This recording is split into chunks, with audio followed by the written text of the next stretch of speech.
Okay, तो आज के लेक्चर के अंदर हम पढ़ने वाले हैं कि एसक्यूएल के बारे में। ठीक है, तो एसक्यूएल के अंदर हम आज तक जो भी पढ़ रहे थे कि टेबल बनाना, उसके अंदर प्राइमरी की है, उसको फॉरेन की देना है, तो इसके जो भी प्रैक्टिकल होते हैं, ठीक है, वो कहाँ पे होते हैं वो मैं आज आज आपको बताने वाला हूँ। ठीक है, तो एसक्यूएल का फुल फॉर्म आपको पहले तो पता होना चाहिए भाई, स्ट्रक्चर क्वेरी लैंग्वेज। मतलब पहले से ही जो भी लैंग्वेज उन लोगों ने बनाई हो एक स्ट्रक्चर फॉर्मेट में, जिसको हम क्वेरी के थ्रू जो भी डेटा है उसको मैनिपुलेशन कर सकते हैं। ठीक है, फिर structure query language is a database.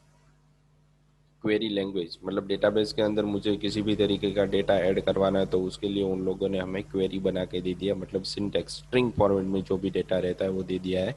ठीक है, वैसे ही फॉर्मेट में हम लिखेंगे तो जो भी हमारा टेबल होगा, डेटा होगा, डेटाबेस होगा, उसके अंदर जो फील्ड हमने रखी होगी उसके अंदर डेटा हमारा स्टोर हो जाएगा। Used for storing and managing data in relational DBMS. मतलब जो भी हमारा डेटाबेस मैनेजमेंट सिस्टम है उसके अंदर जो भी हमें रिलेशनल बना के दिए हुए उस फॉर्मेट में, ठीक है, वो हमारा डेटा वहाँ पे स्टोर हो जाएगा। फिर है कि SQL was first commercial language introduce for EF code.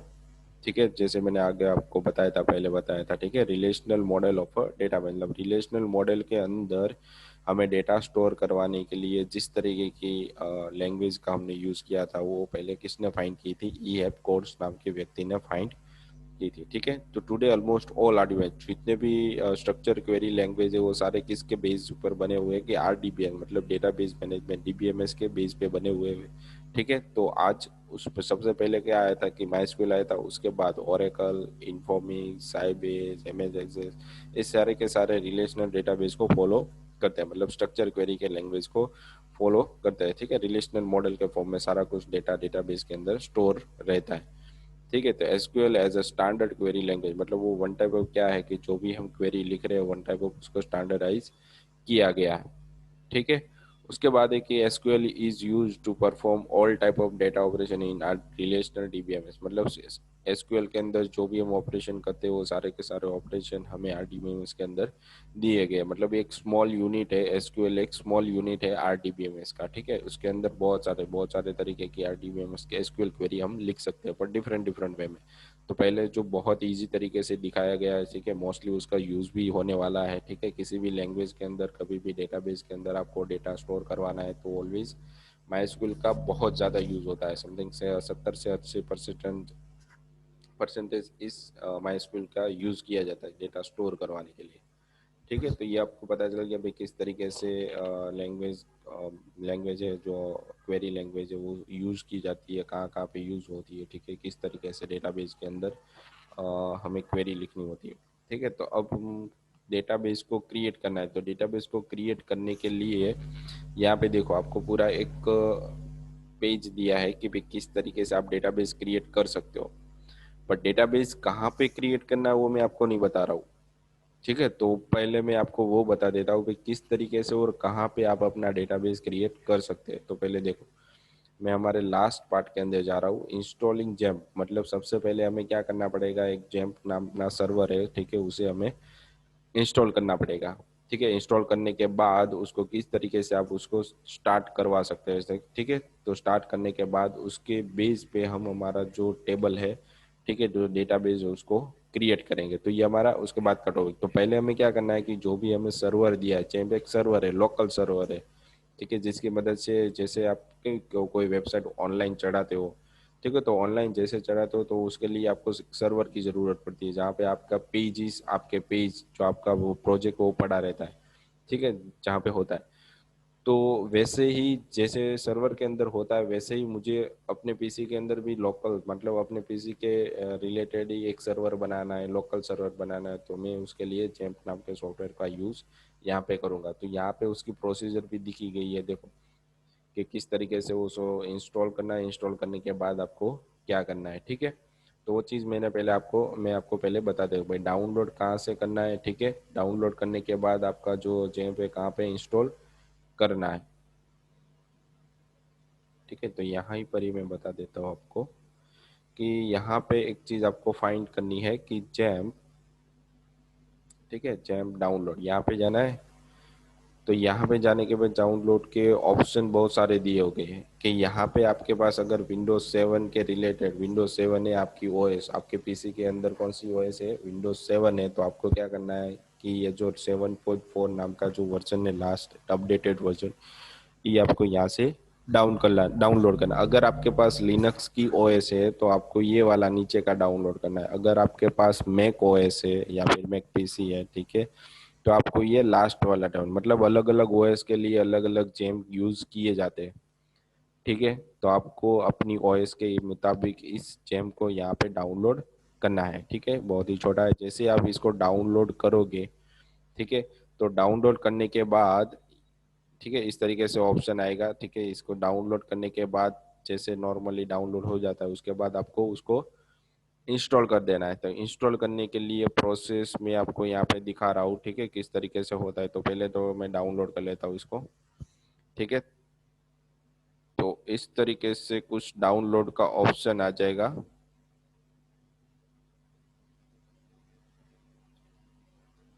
इस तरीके से डाउनलोड होता रहेगा, ठीक है। तो जैसे ही डाउनलोड हो जाएगा, मेरे पास आईडीएम, तो आपके पास आईडीएम नहीं होगा तो आपके ब्राउजर के अंदर वो ऑटोमेटिकली इंस्टॉल हो जाएगा। जैसे ही इंस्टॉल हो जाए,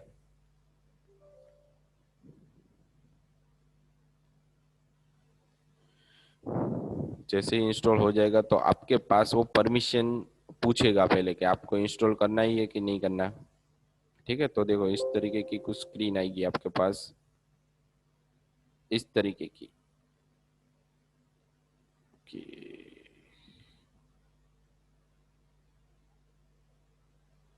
ओके, अभी यहाँ पे दिखाई नहीं दे रहा, ठीक है। मैं आपको वापस उसको दिखाता हूँ। देखो इस तरीके की कुछ स्क्रीन आ गई है, इस तरीके की स्क्रीन आएगी, ठीक है। तो पहले आपको क्या करना है कि इसका मतलब क्या हो गया कि वो आपको पूछेगा कि आपके पास, आपके पीसी के अंदर जो भी थोड़े पोर्ट रहते हैं, ठीक है, हमारे डिवाइस के अंदर किसी भी सर्वर को स्टार्ट करने के लिए उस पोर्ट को स्टार्ट करना होता है, तो वो परमिशन ले रहा है कि आपको उस पोर्ट को स्टार्ट करना है कि नहीं करना है, ठीक है। अगर आप ओके नहीं दोगे तो आपके जब भी आप सर्वर चालू करते हो तो चालू सही तरीके से नहीं होगा। तो उसके लिए आपको यहाँ से ओके करना ही पड़ेगा। जैसे ही आप यहाँ से ओके करते हो, ठीक है, तो इस तरीके की स्क्रीन आ जाएगी। यहाँ पे आपको नेक्स्ट करना है, नेक्स्ट करना है, ठीक है। यहाँ पे कुछ भी नहीं करना, आपको नेक्स्ट कर देना है, ठीक है। तो जैसे ही आप नेक्स्ट करोगे तो मेरे में ऑलरेडी जेम्प इंस्टॉल ही है, तो आपको कहाँ पे जेम्प इंस्टॉल करना है, आपके सी ड्राइव के अंदर ही करना है, ठीक है। तो यहाँ पे आपके पास जैम्प, मेरे पास ऑलरेडी जैम्प है, तो आपके पास नहीं होगा। तो आपको जैसे ही यहाँ पे नेक्स्ट करोगे ना, तो वैसे ही नेक्स्ट नेक्स्ट नेक्स्ट करते जाओगे तो आपका जो जैम्प नाम का इंस्टॉल है ऑलरेडी इंस्टॉल हो जाएगा, ठीक है, सही तरीके से। जैसे ही इंस्टॉल हो जाए आपका जैम्प, उसके बाद आपको क्या करना है, ठीक है, उसके बाद आपको क्या करना है कि जो भी आपका जैम्प इंस्टॉल हुआ है उसको कहाँ से स्टार्ट करना है, ठीक है। तो इसको मैं यहाँ से बंद कर दे रहा हूँ, ठीक है। अब मैं आपको बता रहा हूँ कि कहाँ पे जाना है। जैसे ही आपका जैम्प इंस्टॉल हो जाए उसके बाद आपको जाना है आपके सी ड्राइव के अंदर। कहाँ पे जाना है आपको, सी ड्राइव के अंदर जाना है, ठीक है। सी ड्राइव के अंदर जैसे ही आपने जैम्प इंस्टॉल किया तो यहाँ पे देखो जैम्प नाम का एक फोल्डर बन गया होगा, ठीक है। इसके अंदर जाने के बाद आपको लास्ट में एक जैम्प कंट्रोल दिखेगा, ठीक है। जैसे आप इस पे डबल क्लिक करोगे तो आपको एक अलग से वो स्क्रीन देगा इस तरीके की कुछ, ठीक है। इसके अंदर मेरे पास दोनों अपाचे और स्माई स्कूल, तो अपाचे क्या हो गया, वन टाइप ऑफ हमारा एक सर्वर है, ठीक है। तो आपको पहले इस तरीके से दिखेगा कुछ, अच्छा हो इस तरीके से होगा, ठीक है। तो यहाँ से अपाचे वो आपका सर्वर है और माई स्कूल आपका डेटाबेस है, ठीक है। तो दोनों को इंटर रिलेटेड करने के लिए यहाँ पे दिया हुआ, हमें को और कुछ करना नहीं है, यहाँ पे इन दोनों को सिर्फ स्टार्ट करना है, ठीक है। तो जैसे इस पे स्टार्ट करोगे तो यहाँ पे देखो एक पोर्ट आ जाएगा, मतलब आपका जो जैम्प के अंदर अपाचे है वो सही से चल रहा है, ठीक है। अगर आपको यहाँ पे किसी भी तरीके का पोर्ट नहीं मिल रहा, मतलब आपके जैम्प के अंदर किसी भी तरीके की कोई प्रॉब्लम है, ठीक है, तो वापस आपको क्या करना है, जैम्प को कंट्रोल पैनल में से अनइंस्टॉल करने के बाद वापस उसको इंस्टॉल करना है, ठीक है। वापस यहाँ तक आना है और यहाँ से जो पोर्ट है उसको स्टार्ट करना है, ठीक है। वैसे ही आपको क्या करना है, यहाँ पे माई स्कूल को भी स्टार्ट करना है। जैसे स्टार्ट करोगे तो यहाँ पर भी इसको भी एक पोर्ट मिल जाएगा, ठीक है। अब जैसे ही ये चीज चालू हो जाए, ठीक है, रन हो जाए, फिर इसको आप बंद भी कर सकते हो। जब तक यहाँ से स्टॉप नहीं करते ना तब तक ये प्रोसीजर चालू ही रहती है।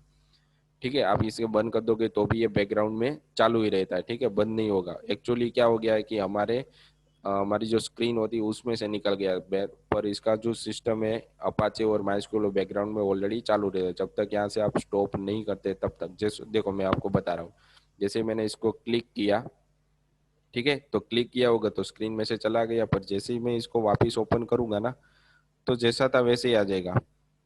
और आपको उसको चालू करने के लिए कहाँ से चालू होता है वो, वापस आपका जो कंट्रोल पैनल रहता है ना, जैसे आपको आइकन दिखाई देता है कि बैटरी, वॉल्यूम, ठीक है, वहाँ पे ये लैंग्वेज भी होती है, फिर वाईफाई होता है, तो उसके बाजू में एक आइकन रहता है, वहाँ पे वो आइकन वो आ जाएगा जैसे ही आप उसको बंद करोगे तब।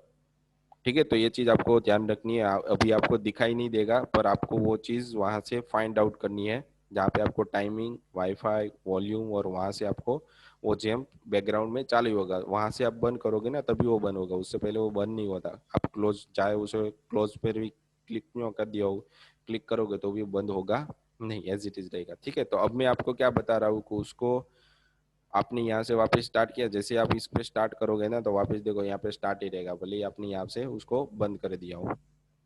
ठीक है, देखो देखो यहाँ पे मैं आपको बता रहा हूँ कि इस तरीके से वो चालू ही रहता है। ठीक है, आप भले ही उसको बंद कर दोगे तो भी ये स्टार्ट ही रहेगा, जब तक यहाँ पे स्टॉप नहीं करोगे तब तक। अब ये चीज चालू हो जाए उसके बाद आपको इसको बंद कर देना है। बंद करने के बाद आपको अपने ब्राउजर में जाना है। ठीक है, वो सारे स्टेप मैंने वहां पर ही लिखे हुए हैं, तो वो चीज आपको यहाँ पे याद रखनी है। ठीक है, तो अब आपको क्या करना है कि आपके ब्राउजर के अंदर जाना है और यहाँ पे आपको लिखना है, ये चीज मैं बंद कर देता हूँ। ठीक है, यहाँ पे क्या लिखना है आपको, लोकल होस्ट। जैसे ही आप इतना लिखोगे, ठीक है, तो आपका सर्वर जो वहाँ पे आपने सॉफ्टवेयर में चालू किया ना अपाचे और माइस्क्यूल, तो जैसे ही आपने वहां से स्टार्ट किया होगा तो यहाँ तो देखो इस तरीके से दिखाएगा आपको। ठीक है, मतलब आपका सर्वर सही से वर्क कर रहा है। इसके अंदर अपाचे वो सर्वर है, मारिया डीबी आपका डेटाबेस का नाम है, पीएचपी आपकी लैंग्वेज है, पर्ल है वो जिसमें पीएचपी बनी हुई है, उस वो लैंग्वेज है पर। तो इसके बारे में हमें नहीं जानना, हमें सिर्फ मारिया डीबी के बारे में जानना, मतलब डेटाबेस के बारे में जानना है। ठीक, ठीक है, अब क्या करना है, अब जो डेटाबेस है उसके अंदर मुझे जाना है। ठीक है, तो जैसे मैं पीएचपी बाय एडमिन में जाऊंगा तो यहाँ पे मुझे इस तरीके से कुछ हमारा जो भी डेटाबेस रहेगा वो इस तरीके से कुछ दिखाई देगा। ठीक है, तो ये हम कहाँ पे आ गए, हमारे डेटाबेस के अंदर। अगर आपने सर्वर को सही से चालू नहीं किया, यहाँ पे किसी भी तरीके की कोई एरर आ रही है, देखो ये इस इन दोनों को आपने स्टार्ट नहीं किया, ठीक है, स्टार्ट नहीं किया, तो मैं क्या कर रहा हूँ यहाँ पे जैसे ही रिलोड करूंगा ना तो हमारा सर्वर स्टार्ट नहीं होगा, हमें यहाँ पे किसी भी तरीके की कोई एरर वो दिखा देगा। देखो इस तरह, मतलब हमारा सर्वर सही से चालू नहीं हुआ। अगर आपको इस तरीके की स्क्रीन आ रही है तो आपने अभी तक आपका सर्वर चालू नहीं किया। तो चालू करने के लिए मैंने आपको बताया था कि सी ड्राइव के अंदर जैम के अंदर यहाँ पे लिखा हुआ है कि सी के अंदर जैम में जैम कंट्रोल होगा फोल्डर, इस पे डबल क्लिक करोगे तो वो आपका सॉफ्टवेयर ओपन हो जाएगा। ठीक है, और ये से जिस तरीके से यहाँ पे ओपन हो रहा है तो यहाँ पे आपको इन दोनों को स्टार्ट करना है। जैसे स्टार्ट करोगे, ठीक है, और वापस आपको कहाँ पे जाना है, अपने के ब्राउजर के अंदर, वो जैसे ही इसको रिफ्रेश करोगे तो वापस जैसा था वैसा, मतलब आपका सर्वर सही से वर्क हो रहा है। ठीक है, तो इस तरीके की सारी प्रोसेस थी। जैम्प आपने इंस्टॉल किया, एक ही बार आपको ये चीज करनी है, जब भी आप दोबारा चालू करोगे तो आपको सिर्फ क्या करना है कि जैम्प कंट्रोल है उसको ही चालू करना रहता है। मतलब इसको इसके अंदर जाना है, जैम्प नाम के फोल्डर के अंदर हो जहाँ पे जैम्प कंट्रोल है, ठीक है, और इसको चालू कर देना है। स्टार्ट स्टार्ट करोगे तो वापस आपका सर्वर ऑटोमेटिकली चालू हो जाएगा। ठीक है, इसको चालू करके रखोगे तो भी कोई दिक्कत नहीं है।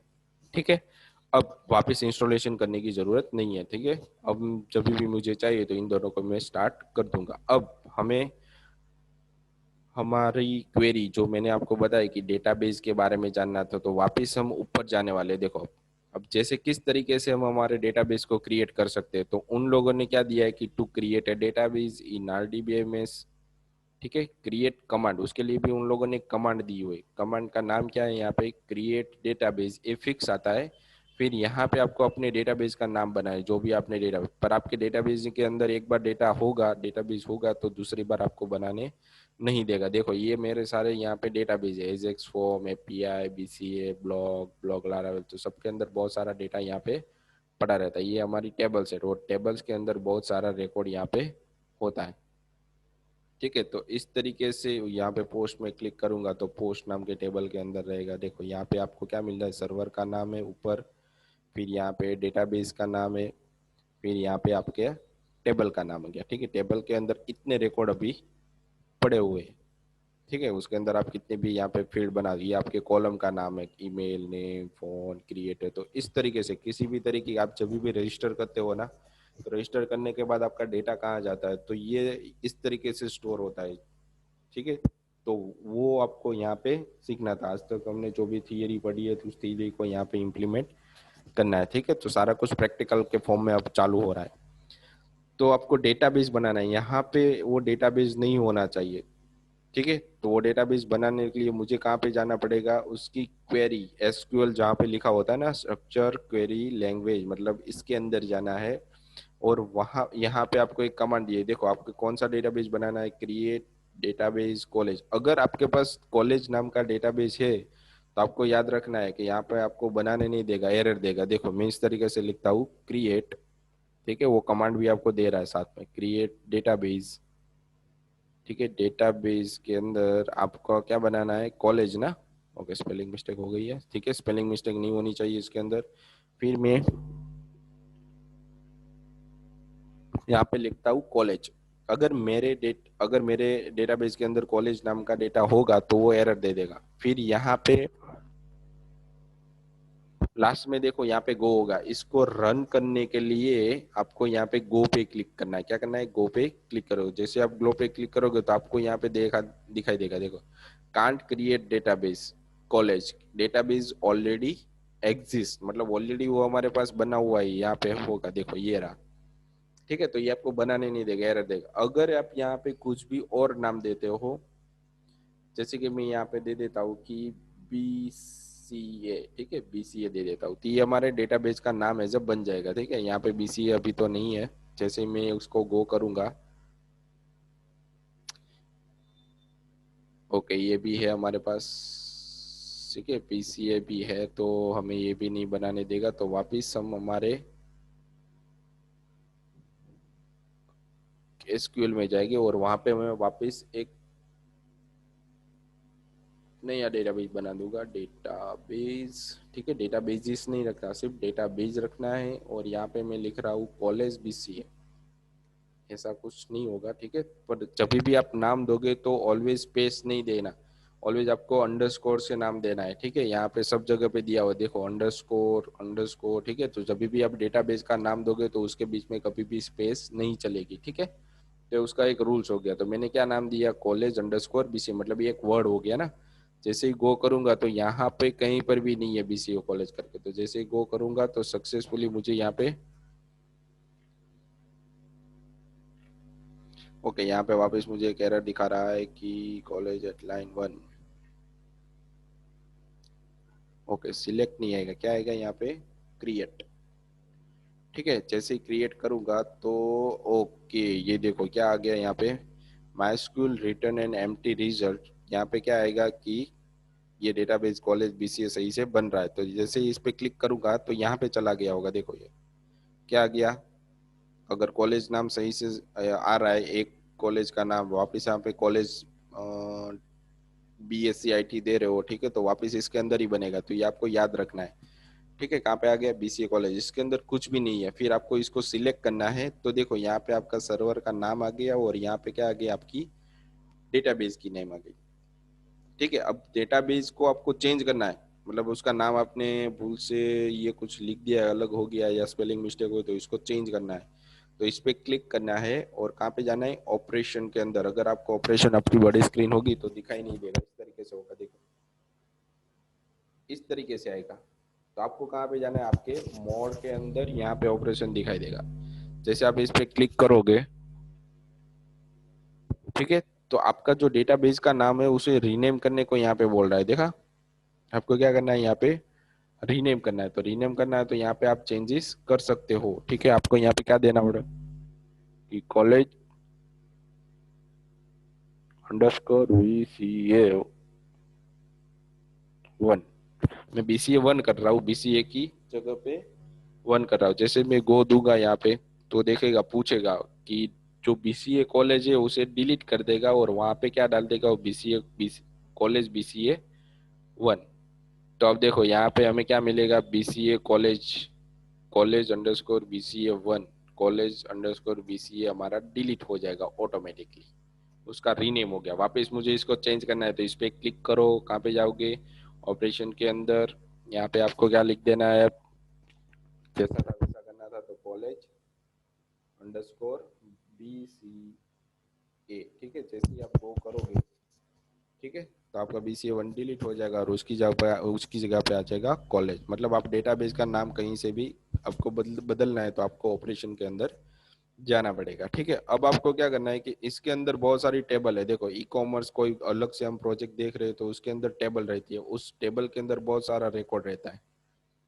ठीक है, तो मुझे पहले क्या बनानी पड़ेगी, प्रोडक्ट, मतलब मुझे टेबल बनाना पड़ेगा। तो टेबल किस तरीके से बनाया जाता है, उसका एक स्ट्रक्चर होता है। जैसे हम सी लैंग्वेज पढ़ते हैं तो उसके अंदर क्या हो जाता है, किसी भी तरीके का डेटा हम दे रहे हैं तो उसका डेटा टाइप क्या होना चाहिए, इंटीजर, फ्लोट, वेरिएबल, टेक्स्ट। ठीक है, तो वैसे ही इसका भी डेटा टाइप यहाँ पे मेंशन करना होता है। तो यहाँ पे देखो, आपकी प्रोडक्ट फील्ड आपने अपनी तरीके से बना तो दी, पर उसका डेटा टाइप क्या है, इंटीजर, मतलब इसके अंदर नंबर ही आएगा। ठीक है, फिर प्रोडक्ट नेम होगा तो उसके अंदर आप क्या स्टोर करवा सकते हो, सिर्फ नंबर भी स्टोर करवा सकते हो और किसी का नाम भी यहाँ पे स्टोर करवा सकते हो। फिर प्रोडक्ट डिस्क्रिप्शन, तो वहाँ पे क्या लिया है, टेक्स्ट, मतलब बहुत सारा डेटा आप इसके अंदर एक साथ डाल सकते हो। वेरकर होगा तो मैक्सिमम कितने डेटा डाल सकते हो, कितने कैरेक्टर, 100 कैरेक्टर, 100 कैरेक्टर, मतलब जब तक आपने 150 कैरेक्टर डाल तो 100 कैरेक्टर तक ही वो एक्सेप्ट करेगा, उसके बाद करेगा नहीं। अगर आपको उसकी लेंथ बढ़ानी है तो यहाँ से आप 150 भी यहाँ पे कर सकते, कितनी भी जाए कर सकते हो वेरकर के अंदर। ठीक है, तो वेरकर के अंदर लिमिटेड डेटा आता है और टेक्स्ट के अंदर अनलिमिटेड डेटा आता है। अगर इंटीजर होगा तो 10 डिजिट तक का डेटा वो स्टोर करके रखता है। मतलब 1 2 3 4 है तो उसके अंदर 4 डिजिट है, फिर 1 2 3 1 2 3 5 है तो ये वापिस 4 हो गए। मतलब अलग अलग नंबर से आप डिजिट जितने भी हो गए, तो 10 डिजिट मतलब बहुत सारे रिकॉर्ड इसके अंदर आप स्टोर करवा सकते हो। ठीक है, तो ये आपको बता दिया मैंने कि इंटीजर क्या होता है, वेर क्या होता है।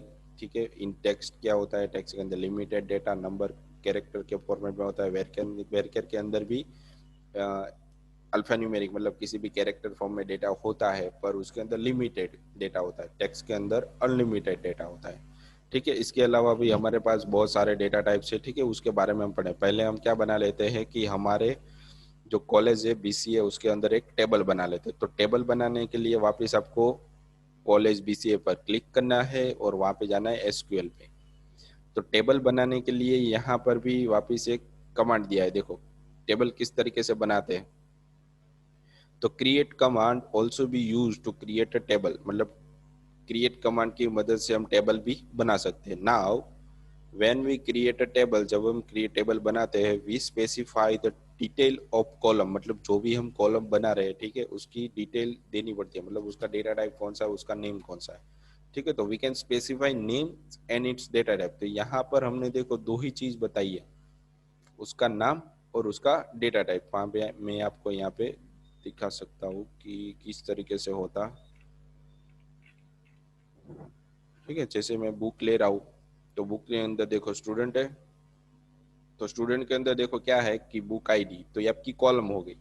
एफ नेम, मतलब आपको क्या नाम देना है उस फील्ड का, उस कॉलम का नाम आपको क्या देना है। ठीक है, तो ये चीज है एफ नेम, पर उसके अंदर कौन सा डेटा रखना है वो आपकी डेटा टाइप हो गई। ठीक है, तो वैसे ही मुझे यहाँ पे क्या बनाना पड़ेगा कि मुझे टेबल बनानी है, तो उसके लिए यहाँ पे स्ट्रक्चर दिया है, देखो क्रिएट, उसके बाद टेबल। तो ये चीज कीवर्ड है। यहाँ पे आपको अपनी तरीके से टेबल का नाम देना है, स्टूडेंट, कॉलेज, પછી सब्जेक्ट और सब्जेक्ट, या फिर फैकल्टीज। ठीक है, एडमिशन, कुछ भी आप दे सकते हो। फिर उसके अंदर ये है कॉलम का नाम, मतलब आपका नाम, नेम, ईमेल, फोन नंबर। अगर आपने स्टूडेंट दिया है तो स्टूडेंट का यहाँ पे आईडी आ जाएगी, यहाँ पे उसका नेम आ जाएगा। ठीक है, यहाँ पे उसके मोबाइल नंबर, इसके ईमेल, फिर उसका डेटा टाइप। भाई नाम होगा, आईडी होगी तो किस तरीके से होगी, ऑलवेज नंबर में होगी तो इंटीजर देना पड़ेगा। नाम होगा तो यहाँ पे किस तरीके से आएगा, वेर केयर के अंदर आएगा। अगर आप यहाँ पे अपना डिस्क्रिप्शन बायोडेटा दे रहे हो तो यहाँ पे क्या आ जाएगा, आपका टेक्स्ट आ जाएगा। ठीक है, तो इस तरीके से, तो उसका एग्जाम्पल भी यहाँ पे दिया हुआ है, देखो, क्रिएट टेबल स्टूडेंट्स। ठीक है, यहाँ पे जरूरी नहीं है कि कैपिटल में देना सारा कुछ, जैसे आप स्मॉल में देना चाहते हो तो स्मॉल में दे सकते हो, या आप कैपिटल में देना चाहते हो कैपिटल। पर एक चीज ध्यान रखना, अगर आपने कैपिटल में दिया तो जैसे ही वहाँ पे क्वेरी लिखोगे तो वहाँ पर भी आपको कैपिटल में ही लिखना पड़ेगा, फिक्स रहता है। ठीक है, तो यहाँ पे मैंने क्या दिया है, कॉलम का नाम आईडी, उसका डेटा टाइप इंटीजर, यहाँ पे स्मॉल या कैपिटल आप रख सकते हो। फिर यहाँ पे नेम है दूसरी कॉलम का नाम। ठीक है, उसके बाद वेर केयर, यहाँ पे मैंने कितने कैरेक्टर डाल सकता हूँ, एक नेम के अंदर 100। वही उसी तरह ईमेल है, तो ये कॉलम का नाम और ये उसका डेटा टाइप हो गया। ठीक है, तो हम टेबल बनाते हैं, देखो किस तरीके से बना सकते हो, तो ये इसी फॉर्मेट में बना सकते हैं, क्रिएट टेबल स्टूडेंट, उसके बाद एक कॉलम का नाम। ठीक है, तो मैं यहाँ पे बनाता हूँ क्रिएट टेबल, स्मॉल में लिखोगे तो भी चलेगा, कोई एरर नहीं देगा। मैं यहाँ पे दे देता हूँ स्टूडेंट, हमारे टेबल का नाम। आप यहाँ पे अपनी तरीके से कुछ भी नाम दे सकते हो, पर रिलेटेड कौन से होना चाहिए, आपने जो डेटाबेस बनाया उसी तरीके से। अगर आप प्रोडक्ट नाम का डेटाबेस बना रहे हो तो उसके अंदर क्या आ जाएगी, कि प्रोडक्ट टेबल आ जाएगी, प्रोडक्ट आ जाएगी, उसके अंदर कैटेगरीज आएगी, भाई कौन सी कैटेगरी आपने है, मैन वुमन इलेक्ट्रॉनिक्स, पर उसके अंदर भी वापस कैटेगरी आएगी, फिर डिस्काउंट आ जाएगा। ठीक है, तो वो सारी रिलेटेड होनी चाहिए। तो कॉलेज के अंदर कौन कौन से लोग रिलेटेड होते हैं, तो स्टूडेंट होते ही है, स्टूडेंट होता है, फैकल्टी होता है, सब्जेक्ट होते हैं। ठीक है, फिर उसकी एडमिशन होती है, फिर उसकी एग्ज़ाम होती है, तो सारी चीज़ें क्या होगी, उसके रिलेटेड, कॉलेज के रिलेटेड होगी। तो यहाँ पे मुझे स्टूडेंट देना पड़ेगा, और यहाँ पे आपको क्या देना है फिर। ठीक है, आपको आप यहाँ पे इसको इस तरीके से भी लिख सकते हो। फिर यहाँ पे आपको देना है कॉलम का नाम, तो पहले तो आईडी आएगा, आईडी किस फॉर्म में आएगा, इंटीजर फॉर्म में, फिर कॉमा, फिर यहाँ पे आ जाएगा नेम स्पेस, यहाँ पे कॉमा नहीं देना, ये आपका जो कॉलम नेम है और डेटा टाइप है उसके बीच में किसी भी तरीके की कोई कॉलम नहीं आएगी, कॉमा नहीं आएगी, सिर्फ स्पेस दे सकते हो। फिर नेम होगा वो वेरकेर फॉर्म में होगा, तो कितनी लेंथ आप नेम के अंदर डाल सकते हो, किसी भी तरीके का नेम होगा। ठीक है, कोई बार किसी का भी नेम होगा तो आप कितने वर्ड, कितने कैरेक्टर का होता है, जैसे कि मेरा नाम पीयूष नागरानी है तो उसके अंदर कितने कैरेक्टर आ जाते हैं, मैक्सिमम 30 कैरेक्टर तो आ ही जाएंगे। ठीक है, अगर किसी का बहुत बड़ा लेंथी नाम है तो भी 80-90 कैरेक्टर के अंदर आ ही जाएगा, 100 कैरेक्टर के ऊपर किसी का जाने वाला नहीं है, फुल नेम देगा तो भी। ठीक है, अगर शायद किसी का एक्सेप्शनली ऐसा नाम आ रहा है तो यहाँ पे आपको क्या देना है, 200 दे देना है। ठीक है, तो 200 कैरेक्टर वो ले लेगा एक साथ। फिर यहाँ पे आपको क्या देनी है, कि आपका नेम हो गया, फिर आपको यहाँ पे आपकी ईमेल देनी है, तो वापस आप यहाँ पे वेर कर रख सकते हो, और यहाँ पे आप मैक्सिमम 100 कैरेक्टर की ईमेल किसी की भी हो सकती है। ठीक है, तो मैं यहाँ पे 3 चीज़ें देता हूँ। ठीक है, अब जैसे ही मैं इसको गो पे क्लिक करूंगा, ठीक है, जैसे मैं इस पे गो पे क्लिक करूंगा तो गो हमारा यहाँ आ रहा, ठीक है, दिख रहा है आपको। जैसे गो पे क्लिक करोगे तो बीसीए कॉलेज, बीसीए के अंदर एक टेबल बन जाएगी, कौन सी, स्टूडेंट, और उसके अंदर फील्ड कौन कौन सी बनेगी, आईडी, नेम और ईमेल। ठीक है, जैसे मैं गो किया तो यहाँ पे देखो स्टूडेंट नाम का टेबल बन के आ रहा है, इस पे क्लिक करूंगा तो मुझे यहाँ पे आईडी, नेम और कॉलम, इसके अंदर किसी भी तरीके का डेटा है नहीं। ठीक है, अभी डेटा नहीं है तो मुझे क्या मिलेगा, ब्लैंक मिल रहा है। तो आपको डेटा देखने के लिए कहाँ पे जाना है, ब्राउज में जाना है। जैसे आप ब्राउज करोगे तो उसके अंदर जो भी कॉलम है, फील्ड है, डेटा है, वो सारा आपको यहाँ पे दिखाई देगा। ठीक है, अब इसकी जो मैंने आईडी दी थी इंटीजर टाइप की, नेम की वेरिएबल दी थी, ईमेल की वेरिएबल, वो चीज़ कहाँ पे, वो चीज़ आपको देखनी है तो कहाँ पे जाना है, स्ट्रक्चर में जाना है। तो यहाँ पे आपको दिखाई देगा, देखो आईडी, नेम और ईमेल, उसका टाइप क्या है, इंटीजर, वेरकेर, वेरकेर, कितनी डेटा दी थी, कितनी लेंथ दी थी, वो भी यहाँ पे लिखा है। बाकी चीज़ हमें कुछ काम की नहीं है। अगर बीसीए कॉलेज, बीसीए के अंदर क्या दिया है कि आपकी स्पेलिंग मिस्टेक होगी किसी भी तरीके की, तो आपने ऑपरेशन में गए और वहाँ पे उसने डेटाबेस का नाम चेंज कर दिया। अगर आपके टेबल के अंदर मिस्टेक हो गई तो वापस आपको टेब स्टूडेंट पे क्लिक करना है, ऑपरेशन में जाना है, यहाँ पे आप अपना टेबल का नाम चेंज कर सकते हो। देखो रीनेम टू टेबल, यहाँ पे कुछ भी रखो और गो कर दो। ठीक है, जैसे ही सेव करोगे तो यहाँ पे ऑटोमेटिकली चेंज हो जाएगा। ठीक है, जैसे हमने डेटाबेस के अंदर किया। फिर टेबल पे जैसे ही क्लिक करूंगा तो जो भी डेटा है वो मुझे यहाँ पे मिल रहा है, तो आपको पता चल रहा है कि ब्राउज के अंदर मुझे डेटा मिलेगा कॉलम और डेटा रो के फॉर्मेट में, स्ट्रक्चर के अंदर मुझे वो कौन सा डेटा टाइप है दिया हुआ है तो मुझे मिलेगा। ठीक है, इस एसक्यूएल के अंदर आप क्वेरी लिख सकते हो। ठीक है, सर्च, इंसर्ट और एक्सपोर्ट इसके बारे में अभी नहीं बताएंगे, जैसे जैसे आगे बढ़ रहा हूँ ठीक है वैसे दिखाऊंगा मैं। ठीक है, तो ऑपरेशन के अंदर एक चीज़ तो आपको पता ही चली गई है। अब क्या करना है कि स्ट्रक्चर के अंदर मुझे ये ईमेल है ना, नेम है ईमेल है, उसका नाम थोड़ा डिफरेंट रखना था। ये नेम मुझे ऐसे दे दिया, सबका नाम होगा। तो उसको चेंज करने के लिए आपको क्या करना है, इस पर क्लिक करना है और यहाँ पे चेंज करना है। ठीक है, जैसे आप क्लिक करोगे तो आपको देखो नेम आप चेंज कर सकते हो, वेयर कैर उसका डेटा टाइप भी आप यहाँ पे चेंज कर सकते हो, उसकी लेंथ भी आप यहाँ से चेंज कर सकते हो जैसे आप सेव करोगे। ठीक है, जैसे मैं यहाँ पे नेम वन दे देता हूँ, उसका डेटा टाइप यहाँ पे मैं टेक्स्ट दे देता हूँ, यहाँ पे उसकी लेंथ में 2001 का देता हूँ। तो जैसे ही सेव करूँगा तो देखो इसका डेटा टाइप पूरा चेंज हो गया, नेम क्या हो गई इसकी, नेम की जगह नेम वन हो गया। ठीक है, तो मुझे कोई पर्टिकुलर फील्ड को भी चेंज करना होगा। ठीक है, तो मुझे कहाँ पे जाना है, उस स्ट्रक्चर के अंदर जिसको भी मुझे चेंज करना है उस पर क्लिक करना है और यहाँ पे चेंज पे जाना है। ठीक है, तो जैसे ही चेंज करूंगा तो मुझे वापस ऑप्शन दे देगा। ठीक है, जैसा था वैसा मैं अभी मैंने जैसे उसको बनाया था वैसे ही मैं उसको वापस सेट कर देता हूँ, वेयर कैर यहाँ पे उसकी लेंथ दे देता हूँ 100। ठीक है, जैसे ही सेव करूंगा तो वापस जैसा था वैसा हमें स्ट्रक्चर के फॉर्मेट में दिखाई देगा। अगर आपको इस कॉलम को हटाना है आपको तो क्या कर देना है, ड्रॉप। जैसे ही आप ड्रॉप करोगे तो पूछेगा आर यू श्योर, मतलब आप जैसे ओके दोगे, कैंसिल दोगे तो कुछ नहीं डिलीट होगा, जैसा था वैसा रहेगा। जैसे आप ओके पे क्लिक करोगे तो ऑटोमेटिकली क्या हो जाएगा, वो आपका टेबल मतलब वो कॉलम ही हट जाएगी, निकल जाएगी पूरी। फिर आप उसको कभी भी यूज़ नहीं कर सकते। तो मैं आपको बता दूँ किस तरीके से ड्रॉप करते हैं। जैसे आपने ड्रॉप किया तो ब्राउजर में जाओगे तो आपके पास दो ही कॉलम बच जाएगी, आईडी और ईमेल।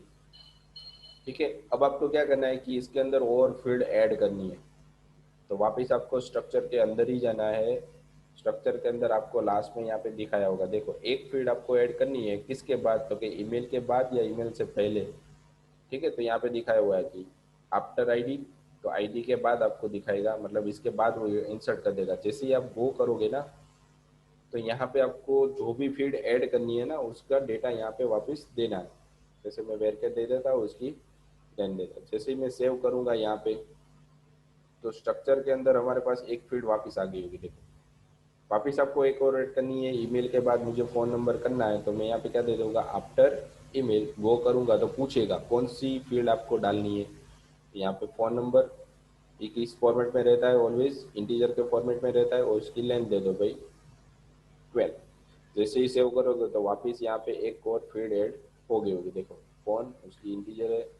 ठीक है, तो यहाँ से आप किसी भी तरीके की कॉलम दो, जैसे ही ब्राउजर में जाओगे तो आपके पास चार कॉलम हो गई, आईडी नेम ईमेल फोन, जितनी भी ऐड करनी हो बाद में भी ऐड करवा सकते हो, स्टार्टिंग में ऐड करवा सकते हो, डिलीट भी आप करवा सकते हो। ठीक है, अभी तक हमने इसके अंदर किसी भी तरीके का डेटा इंसर्ट नहीं किया।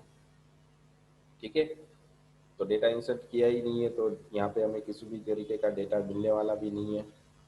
ठीक है, तो हमें उसको क्या करना है कि डेटा इंसर्ट करवाना है।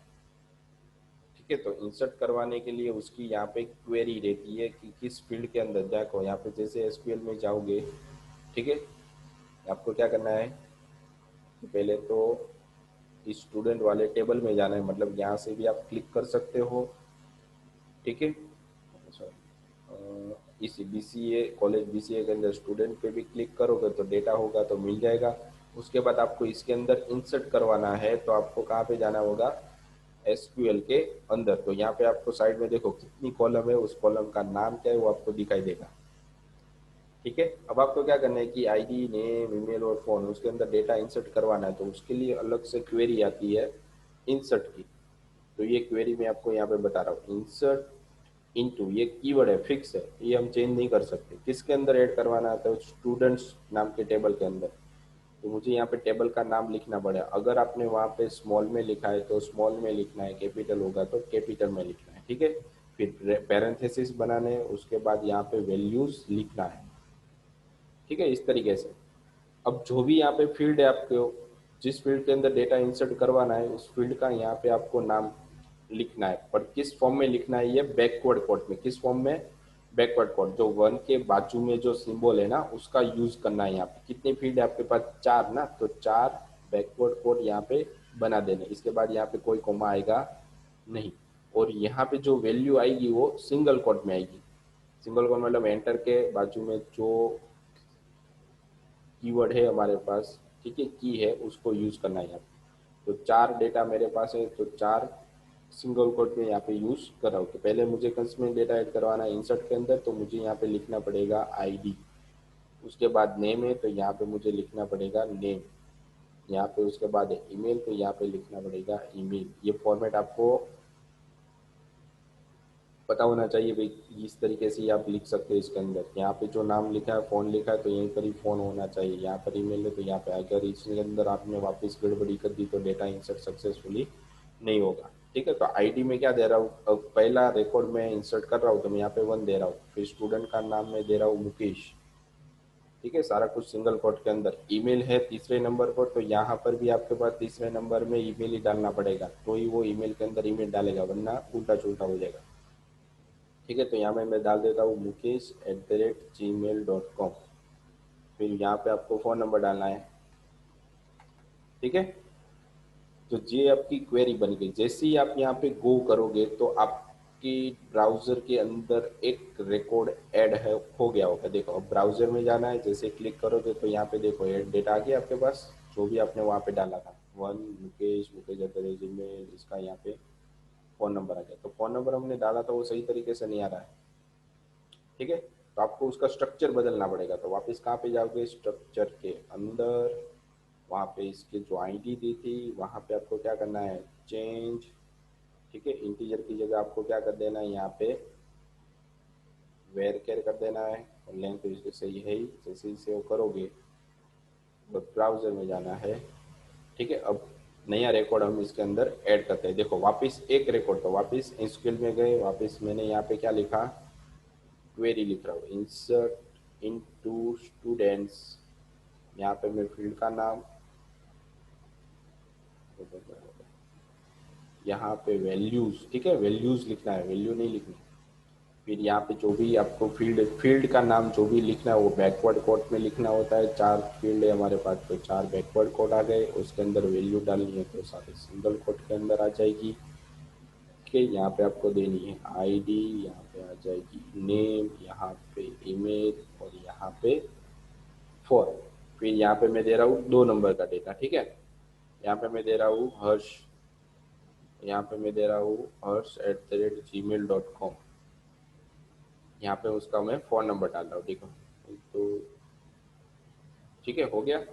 अब जैसे मैं इसको सेव करूँगा तो हमारा डेटा सक्सेसफुली सेव हो गया। और पिछली बार फ़ोन नंबर सही नहीं आ रहा था, इस बार सही से आएगा, देखो।